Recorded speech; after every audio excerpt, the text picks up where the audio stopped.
There's a broad trend within payments around orchestration. There's a number of companies that have popped up in the space that are all about creating a layer that can send payments to any company that they want.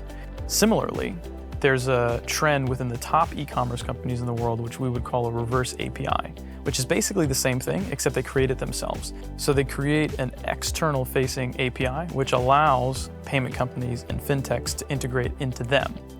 Based on that, these e-commerce companies can then throttle flow to any of those different companies and service providers based on a number of criteria that they set themselves. It could be the cost of the payment, it could be the performance that particular provider has, and similarly, payment companies now have a seat at the table, and it allows them to more proactively pitch for new business within geographies where they don't currently have share of wallet. So e-commerce companies that have a reverse API benefit because they can, if they integrate the right companies, get absolutely market-leading performance because they can actively monitor the performance that they have from each of these companies, and then they simply send the payment volume to the company that's doing the best for that payment method, for that specific country, for that payment type.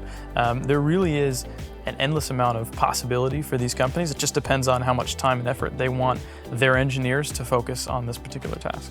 We recently signed one customer that we've integrated to through a reverse API methodology.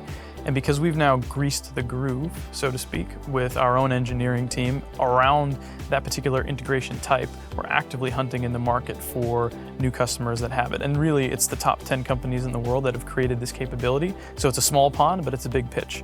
And we're hoping to bring in at least one more in 2023.